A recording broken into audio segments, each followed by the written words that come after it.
Hi, everyone. Thanks for joining us today. Now I know I don't have to introduce myself. I'll quickly introduce PhotoShelter. Many of you are probably familiar with the websites and archive tools that we provide for individual photographers. We also, over the last few years, have been working with about 1,000 larger brands, including consumer brands, universities, sports teams, and of course, nonprofit organizations, providing them with digital asset management for their critical photos and videos. And so that's what brings us here today. And we are very fortunate to have this outstanding and insightful panel. We're going to talk about nonprofit storytelling. I don't think I have to convince anyone in this room of the power of strong visuals. We know that they can compel behavior, drive change, and elicit emotion. So it makes sense then that savvy nonprofits are embracing visual storytelling to further their mission, whether that be attracting community or raising funds to execute on some very important work in the world. So we're very lucky for the group that we have here today who are actually doing that inside of nonprofits at various levels. So what I'd love to do is have the panel introduce themselves, tell a little bit about your background, what brought you to the individual nonprofits that you work with, who you work with today, and what those organizations do. We can get started from there. My name is Patrick Egan, and I'm the Director of Marketing and Communications at Children's Aid. If you are from New York City, you might have heard of us as the Children's Aid Society. We'll talk about that in a few minutes, but we've been around for about 165 years. We work in 4 target neighborhoods in New York City that have been dealing with systemic intergenerational poverty for many, many decades. And we basically try and provide kids with the resources and the tools that they need to succeed because we believe that they have the same potential as any kid who's born in Tribeca or the Upper West Side. I started at Children's Aid 4.5 years ago. Before that, I guess all this started when I was a journalist. I kind of made a conscious decision that I wanted to take more of an advocate's approach and got a job in nonprofit. My second job, I think, was really foundational for me at the Center for Reproductive Rights. And eventually I wanted to make my work a little bit more local, and that's when I went to Children's Aid. And specifically your role at Children's Aid? Director of Marketing and Communications. Hi, I'm Bayeté Ross Smith, and this is actually an interesting segue. I'm actually from the Upper West Side, and what's interesting about that is, like, when I grew up there in the 80s and 90s, during the crack epidemic, the Upper West Side had come out of a period of being a very class-diverse neighborhood in terms of economic class and also ethnic diversity, because there have been several programs that the state of New York had put together, Mishalama being one of the more notable ones, that put low-income housing a short amount of city blocks away from high-income housing. So when I grew up there, I grew up with a lot of different types of people, really, really wealthy kids who lived on Central Park West, and really, really poor kids who lived in the projects on Amsterdam Avenue. But we were all in school together, and so we were all invested in one another. And I wanted to bring that up because I think what ends up happening is, over time, some of these intentional ways we go about setting up public space and setting up the systems of our society can get lost. And now you have a situation where, me and all the people I grew up with could no longer afford to live on the Upper West Side, and we're not seen as the type of people who inhabit that particular neighborhood. So I think that's a very interesting segue in terms of thinking about how we position images and tell stories in order to inform people and help people realize, like, what's important in terms of creating a better society for all of us. In terms of my career, I started my career as a photojournalist back in the 90s with the Knight Ridder Newspaper Corporation. So I worked in North Carolina, in Florida, and in Philadelphia. From there, I went on to go to graduate school to study fine art, and I got my MFA in photography, and that's where I started experimenting more with film, video, installation, sculpture, and doing new media. So I currently do a variety of different things that incorporate community engagement through the arts, as well as mentorship and community development with a fine arts practice and working in art education. So I teach at NYU in the Tisch School of the Arts in the photo department and in the open arts department. I teach analog photo, but I also teach multimedia. I work with an organization here in Brooklyn that I helped start with some colleagues of mine who are physicians, called the Kings Against Violence Initiative, which is a hospital and school-based nonprofit violence prevention organization. We work with people who have been victims of violence as they're leaving the hospital, as well as with youth, to try and give them a variety of options so that they can avoid violent scenarios. And a lot of that is done with mentorship and life skills development. And in terms of my work, I work and have collaborated with a variety of different organizations, the Sundance New Frontier Story Lab, Tribeca Film Institute. I've exhibited in museums and galleries here locally and in Asia, Africa, and in parts of Europe. Most recently, I was part of a collaboration with the American documentary company who does POV, and the New York Times, where me and several other artists, 2 other artists actually, worked there for 5 months with the New York Times and with POV producers the end of 2016, beginning of 2017, developing stories that examined how race and ethnicity impacted daily life in the United States. So I'm really interested in this idea of the arts being accessible to people throughout their daily lives, meeting people where they are, having several different platforms through which artistic expression can reach the general public, whether it's desktop, whether it's mobile, whether it's physical art installations, whether it's public art, and really thinking about how we can tell these stories that help inform us about one another so that we can productively work together to improve humanity. It sounds a little bit grandiose, but I think every little bit does help push us forward. Hi, my name's Sarah Matheson. I'm an Australian. I moved here in 2011. You might remember a hideous blizzard. So left Sydney at 110 degrees and moved to Chicago at, I think it was about 17 degrees and 21 inches of snow. So I've got a slightly different story. I actually went back to school at 47 to study photography at Columbia College. And I think I'm amazingly fortunate with what I get to do. And before I go any further, can I just ask everybody in the audience, who's a photographer compared to who works for non-profits? So photographers first. Okay, non-profits? Thank you. Right. And often I'm sure you have that dual role. But to give you an understanding of what I do, I capture the connection, emotion, and empathy of a community to a cause. So connection, the first photo was actually Gloria Steinem and a young girl at the Women's March in 2017. You can see them both reaching out. Gloria was walking on to go on stage, and the young girl went, "Gloria, you're my idol." And Gloria turned around and said, "But you're mine." The next image actually shows an emotion we all feel and all have. It's a tear. But this is a tear of grief, and this image is actually called Shadow of Grief because I captured it at Women's March for Our Lives in Washington. Emma Gonzalez had finished her 6 minutes and 20 seconds of speech in silence. She had the world captivated. I was standing on stage and I used a telephoto lens to cut through the crowd and one young Parkland student, and that's what she was doing. Yet the whole nation, yet the whole world was actually feeling what she was feeling. So that's emotion. Empathy, again, same time I switched to a wide-angle lens and I captured this photo. And this is how the young students from Parkland were feeling. And I was very fortunate that this image was actually used for the March for Our Lives. It was actually used on the March for Our Lives website, where it was used for the volunteer sign-up page for the Road to Change campaign over the summer. So that's a little bit of honour on my side. It was phenomenal to wake up one morning and go, I took that and it's there. And that happened through volunteering. And the image, if we just popped back to the image, that one is community. So we've gone connection, emotion, and empathy of a community. This community is Women's March Chicago, 350,000 people. We have 2 of the directors on stage, welcoming everybody, and understanding that for the second year in a row, hundreds of thousands of people are coming out to support women's rights and the right of choice, and the right to own our own bodies. And then cause. ERA, rather close to my heart.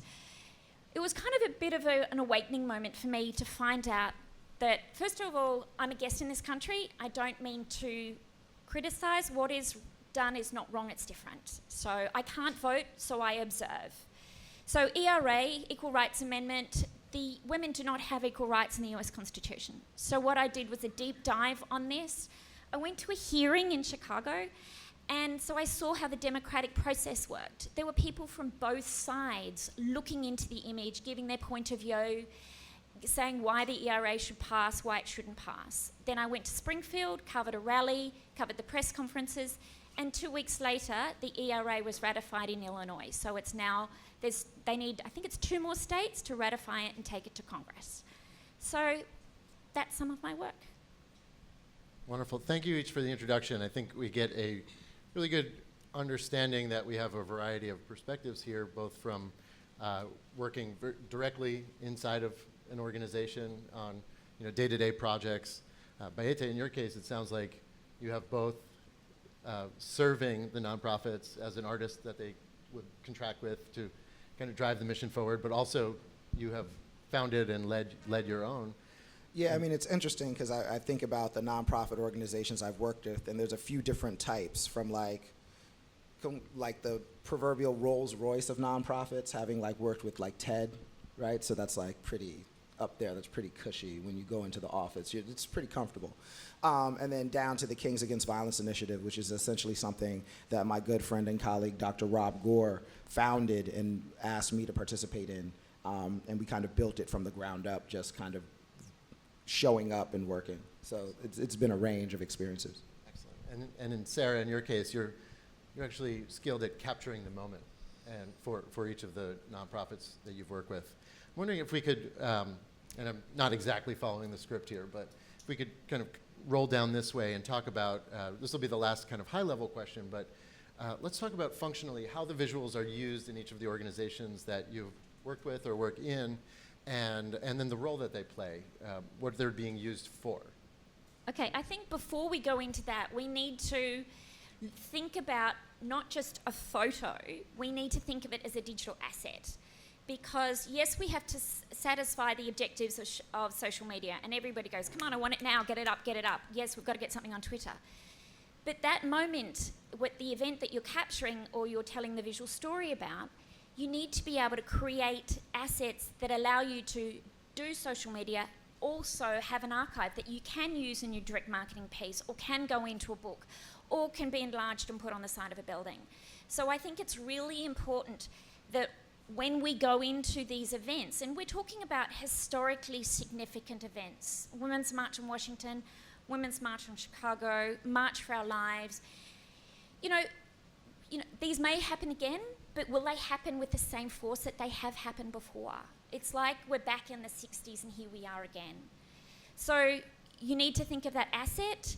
And I've seen my work used, as I said, on March for Our Lives. I've seen my work used in print. It's gone into books. It's been included in videos. It's used all over. So when you capture that image, you've got to be thinking every part of the communications process so that you create that digital asset. And as photographers, what we do, we are creating assets. So that gives us an understanding of we have greater value to the work that we do than sometimes people understand. You're just making a picture. Yeah, no, I'm not.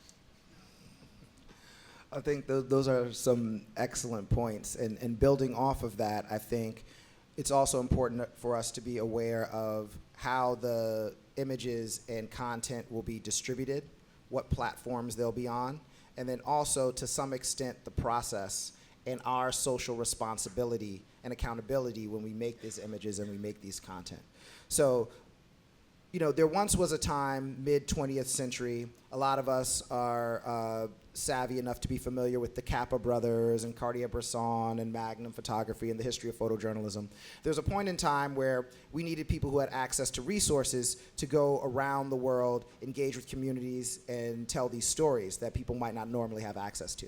Well, we exist now in a time where technology has made it so that we are all media makers and content producers. So I think it's really important for us to be aware that we're no longer telling people's stories for them, we're telling those stories with them in a collaborative nature. So I think it's very important for us to be aware of our agency and power as we're making our images and our content, and being very thoughtful about how that's distributed. When I work with the New York Times and POV, we're creating images that are really sophisticated and nuanced in terms of we're going through a detailed process of vetting them, making sure that there's an elaborate concept connected to that image, combining words with those images, stories, animations, things that are time-based. So there's a much more detailed and longer process. One of the things that was frustrating was trying to do smaller projects that were quicker turnaround.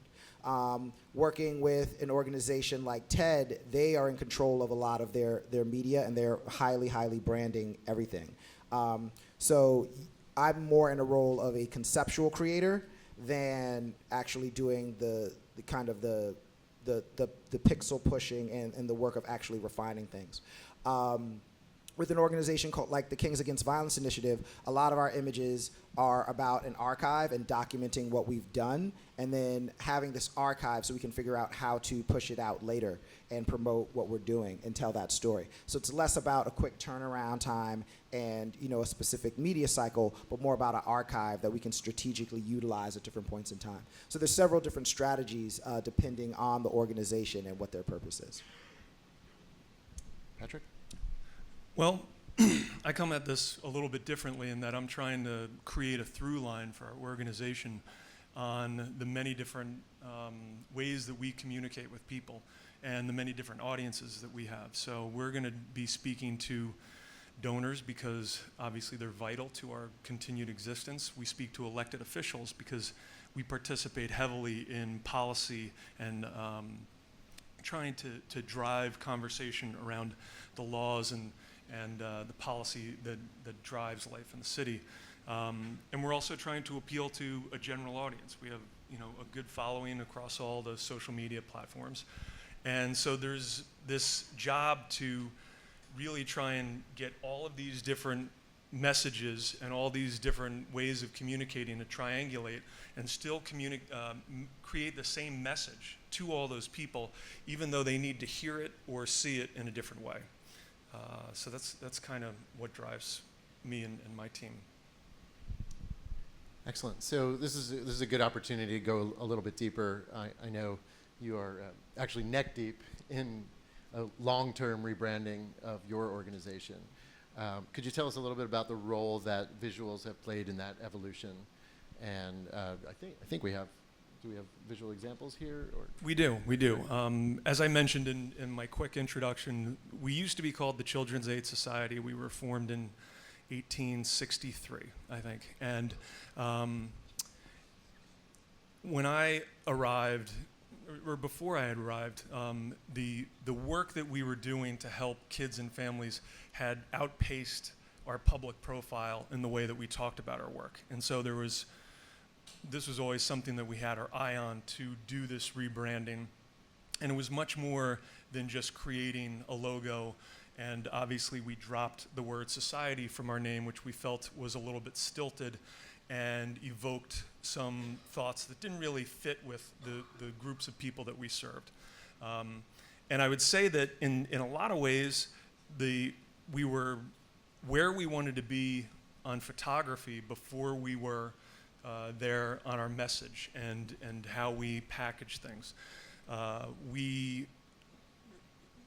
Our really fundamental cornerstone to the work we do is that we believe that every kid has the potential to succeed, that they all have the ability to go to college, to do well in the arts and in science.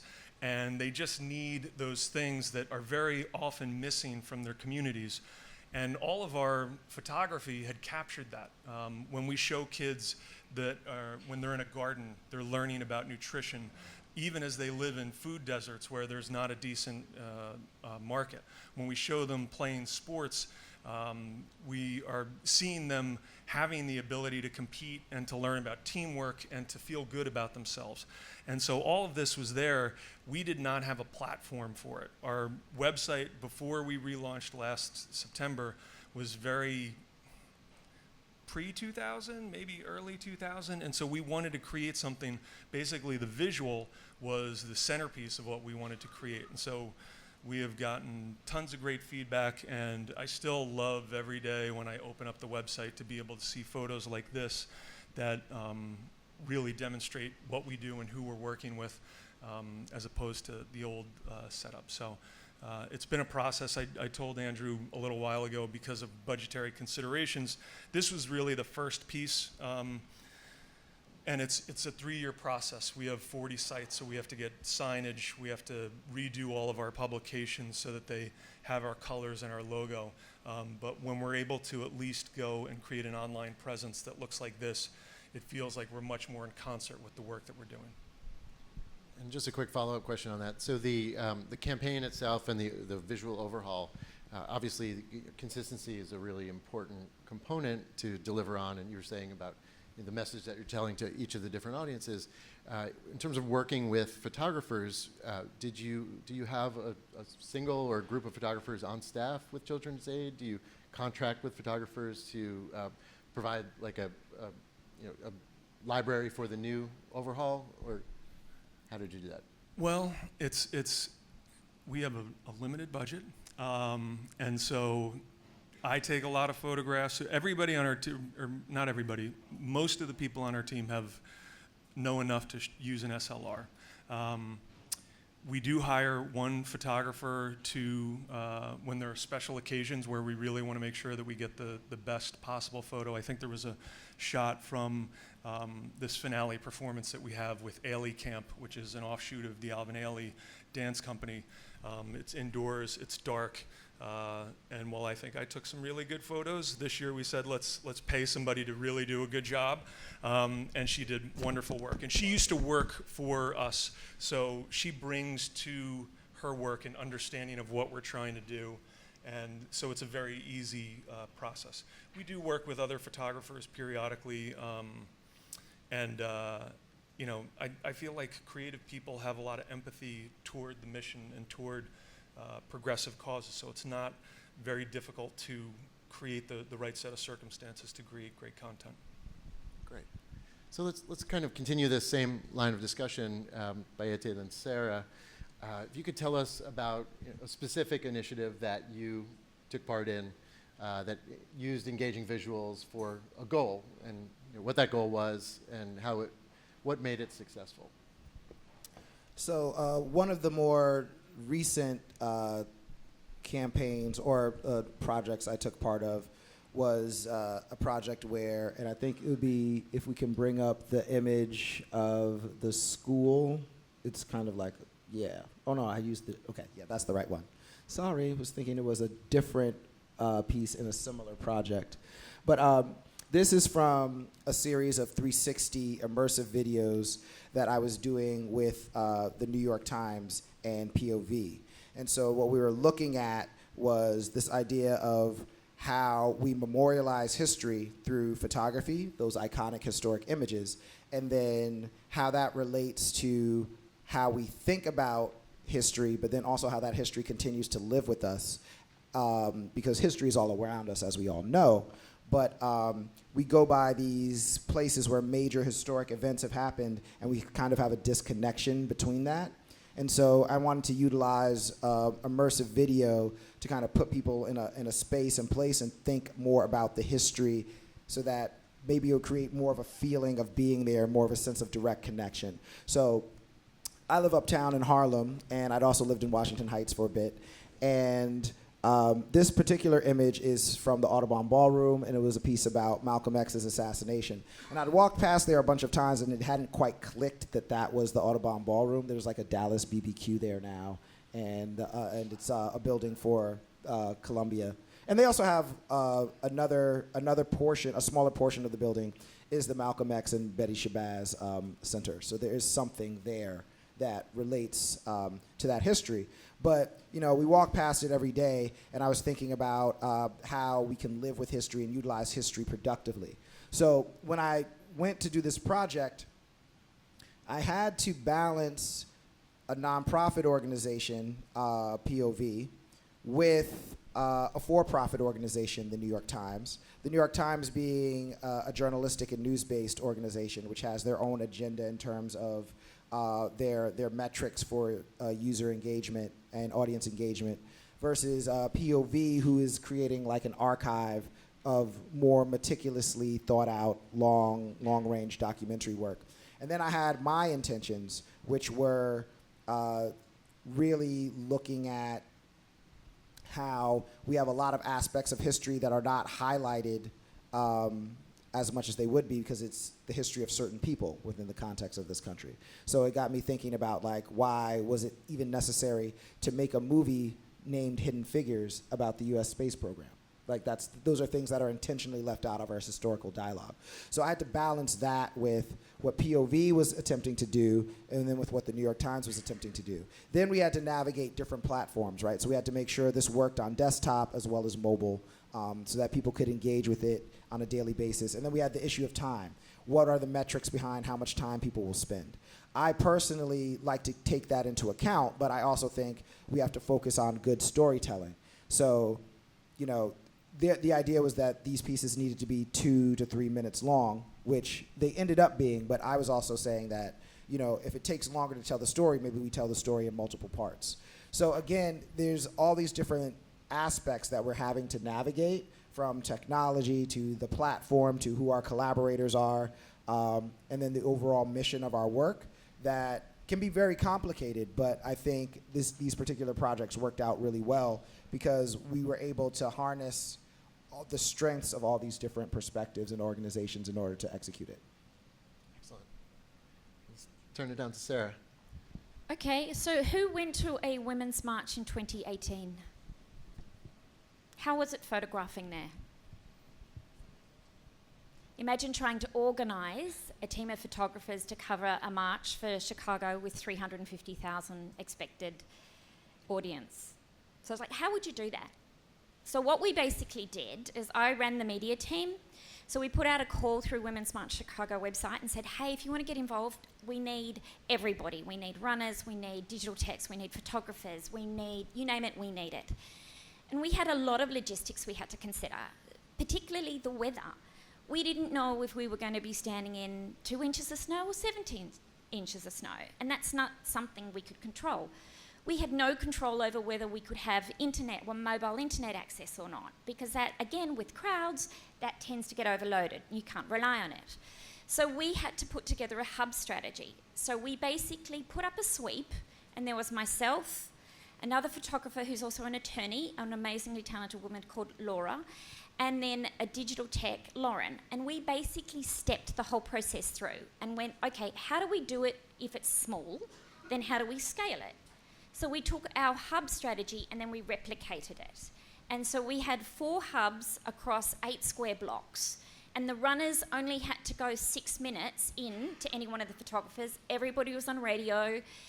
And so we knew that within 10 minutes, we could get a captured image up to social. So we did incredibly well. We captured about 30,000 images across 25 photographers. We've culled that down and we've got an archive of about 20,000 images. On the day, we got hundreds and hundreds and hundreds of images up on social, to the point where we trended first around the world. And I cried. Seriously, I was like, I can't believe we did this. And we had photographers who were still studying, and then we had photographers who had retired, and we had one woman who used to work for Getty in London. We had an amazing group of African-American photographers from the south side of Chicago. Everybody just got in, mucked in, and got it done. And then the second phase of the process is the archive. So we then spent 2 weeks archiving, bringing basically all the different Lightroom catalogues from the different hubs.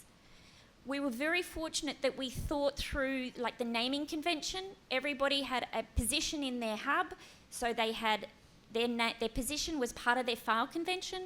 So we knew who they were: L1, photo lead; F1, photo 1, what hub they were in, whether they were an A, B, C, or D hub. So we knew that as we're going through the process, that we had double checks to make sure everybody's copyright got onto their image. Because if people are donating their time, they still own the copyright. And that's one thing I want everybody, and I'm getting lots of nodding heads, but if I donate an enormous amount of time, I own the copyright. I give a rights managed license to anybody that uses my image for social. If it goes past social, they have to come back to me and we start talking. Because, you know, if somebody's going to make a lot of money off a book, you can help me too. So that was a scale thing with us. We're incredibly fortunate that we had a whole pile of people come in. Columbia College gave us resources, so we had offices for 2 weeks. They gave us printing facilities and a studio. We had people who donated money to pay for radios, and we basically looked at, if it's good enough for the Olympics, it's good enough for Women's March as well. Because, as I said, these are historically significant events, and it's a self-respect that we show when we archive things properly. Wow, so you're making it very easy as a moderator. We got logistical and long-term historical and copyright considerations from Sarah. From Bayeté, we got stakeholder and medium considerations. And Patrick, we got audience considerations. So if we flip it into the role of the photographer or videographer or artist that wants to work with nonprofits, curious if you could share some suggestions, how to get involved, what kind of considerations or unique characteristics to expect, and so forth. Sarah, we can move from you up. Okay, so the first non-profit or volunteer, I will say volunteer, was for me in a political space. I volunteered for the 2016 DNC. Caveat, I photograph all sides of politics, all levels. Again, Australian, I can't vote. So I was put in a situation where I walked in and I was kitted up and ready. So I have 2 cameras and I have a wide angle on this side, telephoto on this side. So I walked in and then the photo lead said, "You're on speeches." And I went, "Sorry?" And she said, "You're on speeches." I went, "All of them?" And she said, "Yes." And I said, "Why?" And she said, "Because you've walked in looking like a photographer." So I then did 16 hours a day, 4 days a week for the DNC, and I captured, there's one image you might know of President Obama and Secretary Clinton. It's a back shot. I captured that, and it was like, how did I go from volunteer to all of a sudden my image is now leading one particular media communication for the DNC? It was like, how did I get there? References. I have a series of papers that I have always ready. So as an Australian, I have a copy of my passport. I have a reference from the consulate. I have a reference from some business people. I have a reference from a political associate. So when I walk in, it's not just Sarah Matheson off the street. It's, hi, I value and validate who I am. Here are my credentials, my photo credentials, but also me, because I'm from the other side of the world. So that, and also it's business development for your own brand. You need to have yourself in front of these people, and not in front of them 2 weeks before the event, in front of them 12 months before the event. So the minute you see the first press release about, oh, the date of something has been set, you're on to that person. You find who they are, you send them an email and go, hey, I'm here, I'm available. Obviously, I want to be paid for whatever you can muster, but I am prepared to donate some time. One other thing to acknowledge is when we do donate time and volunteer, for every hour we volunteer, it's worth 3 hours of our time. 1 hour when we capture, an hour when we edit, and an hour that we have foregone business development to find our next job. And so when you explain that to the nonprofits and to the organisations that you're working with, they're like, oh, okay, I get it now. And I'm like, yeah, when you guys have finished the event and you're at the pub, we're editing like crazy. So, does that give you what you want? Certainly. That was great. You're like the point guard. You just dribbled it up the floor and just hit me with the bounce pass. So building off of that again, I think it's important to remember that there's a variety of different types of nonprofits. And so they'll have different types of capabilities. And so you want to understand who the nonprofits are and what's reasonable to expect from them. But again, it is really important to understand your value and to make sure they understand that. Just because they're nonprofits, they're nonprofits like for the tax system, they're still revenue. Corporate There's organizations that raise money and generate money and income. So on the one hand, you want to consider the fact that, you know, you're not working for Nike or somebody, right? But at the same time, it's important for them to value what you're bringing to the table, and you are providing substantial value for them. So I think it's also important to have a clear understanding of what the expectations are ahead of time. I don't think it's always necessary to volunteer. I think it's very fair and reasonable to request to get paid depending on what the situation is and the circumstances are. And sometimes it helps, for me, sometimes it's been helpful to do like a tier system with people. I feel like they're into that because it gives them like a sense of having options. So it's like, okay, this is what I could do for you for free. Like if I do something for free, it's gonna be at my convenience because I'm doing you a favor, right? This is what we can do for under $1,000. This is what we can do for, and I'm just throwing out like ranges here, like 1,000 to 5,000. This is like 5,000 and up. And I think it's really important to be clear about what's communicated and what the expectations are, so that things can be reasonable as you go through the process. And then going back to the point of like understanding the nonprofits, you know, it's just there's different expectations that you can have and different things that they can do to support you depending on what type of nonprofit it is and what they do and what their area of expertise is. So to use TED as an example, as one of the, you know, the Rolls Royces of nonprofits again, I can ask them and request of them certain types of back-end support, post-production support, in-kind support, because they have access to those resources or they have access to people who know how to do that. Again, working with the Kings Against Violence Initiative, it's just a group of people who have come together to execute an important mission. So in that particular case, you know, my expectation is that I will be treated well, and they will try to respect my time and utilize the favors that I can do for free when it's most needed, as opposed to just always asking me for my services because I'm a photographer. And I think a lot of you are aware of how people will just be like, oh, can you take a few pictures? And it's like, and you can do that, or oh, can you shoot a little video? Can you edit? You know, and it's like I can do that, but it's also important to remind people that like, look, like I'm doing you a favor. This is like asking someone who's an accountant to do your taxes for 10 years in a row. Like it's a favor, but you're getting a professional service. So those are some of the things that I attempt to navigate and apply them to the specific nuances of the different situations with the different organizations. Patrick, as someone that hires the photographers, any considerations that you would suggest people keep in mind? And, all I would say is that I wouldn't contradict anything that you guys say. I take enough photographs myself to know how great professionals do and how valuable their work is. And I've always had a really good history working with, whether it's our current photographer or others, finding a place where everybody's comfortable to do the project. I don't expect anybody to do anything free because I know that you guys have to put meals on the table and pay rent and all that stuff. So, and I think transparency throughout the process is key. Like, you know, we don't go in expecting to get like some magical project for next to nothing. We tell you guys what our own limitations are, and I think that's when everybody knows what's on the table, then I think everybody leaves the project very happy, and I think that's the most important thing. I'm getting the sense that a healthy dose of passion from each of the players involved is absolutely necessary as well. So, since you mentioned taxes, I'm curious from a freelancer perspective or a solo business owner perspective, the time that you dedicate to supporting a nonprofit, is that tax deductible? Neither is any one of the expenses.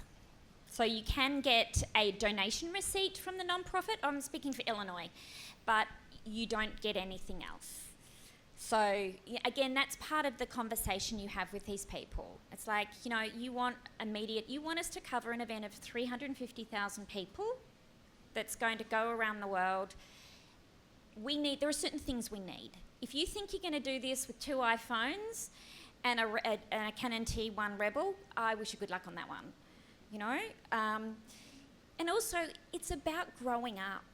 It's about understanding that these are significant events and we need to do it properly. Again, I say, if it's good enough for the Olympics, it's good enough for the organisations, for Women's March, for March for Our Lives. The other thing is, one thing a political strategist said to me early on in my career was, you know as well as I know that a photo will change a political campaign. We've all seen photos like that unbelievably horrific image of the Syrian child washed up on the beach. I'm sure everybody can picture that in their mind. That changed immigration and refugee counts for many countries. So don't underestimate the power of what you do. One of your images is absolutely going to slam home an issue and change the way people think and change the ways governments react. And people go up to their elected official and say, no, no, no, no, no, we don't do that to people. We have a humanity button, find yours. Wow. Sorry. Yeah. In relation, bringing it back to the taxes scenario, I agree. I don't believe that the time is tax deductible. That's something I should investigate further. Taxes are not really my strong point. I've gotten in trouble a few times.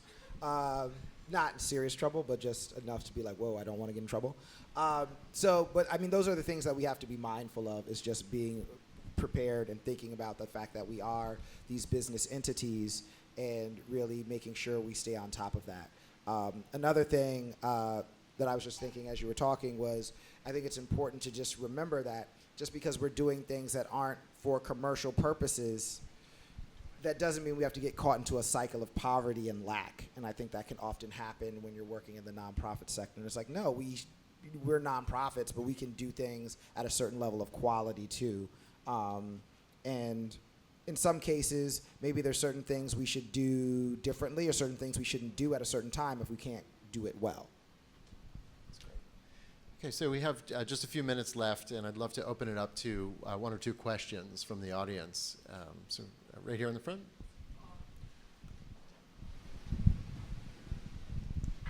Thank you. Might be a rookie question, but there's a project that's really dear to my heart. I live right outside DC metro area, and there's a neighborhood not too far from the Capitol building, Trinidad. And I've been trying to tap into that neighborhood and work on a project where I share the visual story with the children there, because if you go there, you might ask yourself, am I still in America? And so I've tried going through the rec center. I've tried going through a couple of professors I know who are into social work. Unfortunately, it's always a wall. I wish I can blame that on Trump, but I can't. So just don't know how to tap into it. And my initiative basically requires me working with them and giving them cameras, and they take photos in their environment, and then those images will show what's going on in their life that is very different in the lives of children that, for example, my son, who has everything. So any feedback on how I can collaborate with an organization or how I can take over this thing? Thank you. If I was you, I would go to the elected official for that area, and they would know a group of people who support them, and you might find a political donor or somebody who has a foundation, and I'd go that way. So I'd go to the elected official for the area, say this is the project I'm proposing, and these are the reasons why, and here's the social benefit. Can you help me find funding? Because it's in their best interest to make sure that the real part of their community is represented, and your project sounds like it would do that. I'd also say sometimes you have to take a really grassroots level approach, and I think what's important is that you keep showing up. If you keep showing up more and more and more, people start to recognize you. You don't become that guy who just wants to take photos. You become that person who wants to make photos and engage with people. And sometimes you have to do 6 months, a year and a half, 2 years of research and development, building a foundation and rapport with people before you can delve into like the production side of your project. So I think you're onto the right track with looking at different organizations where you can get access to a lot of people at once, but I think you also have to keep showing up and just build one person, one family at a time. It might be one person's family that you start with, and then they refer you to someone else, and then they refer you to someone else, and then they refer you to someone else. So really think about the relationships you can build prior to delving into the project, because that will really sustain you. Just on one point, make sure that all your releases are in check. So every family that you go to, you have to have a model release. People have to understand that you're taking photos of their children and you have permission to do that. Jordan, we have time for one more? Okay. One more question from the audience, if anyone has. Okay, great.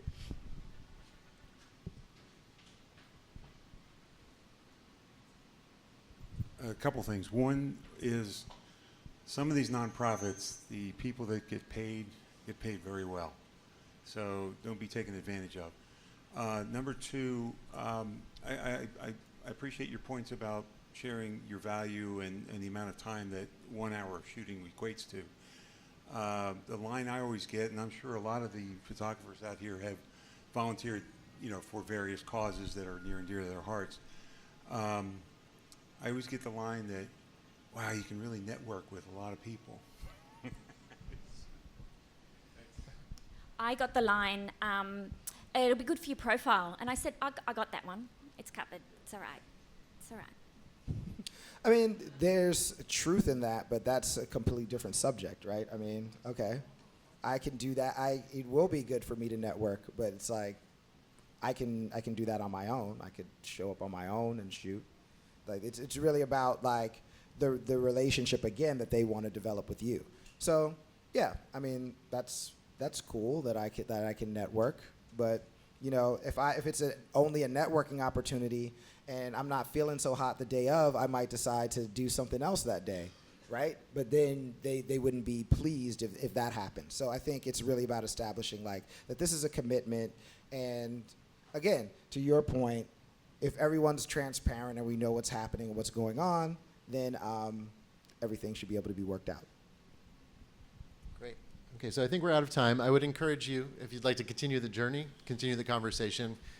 Each of the panelists are findable and available on social media, so you can find them easily. And I just want to thank everyone for joining us today. Outstanding. Thank you for having us.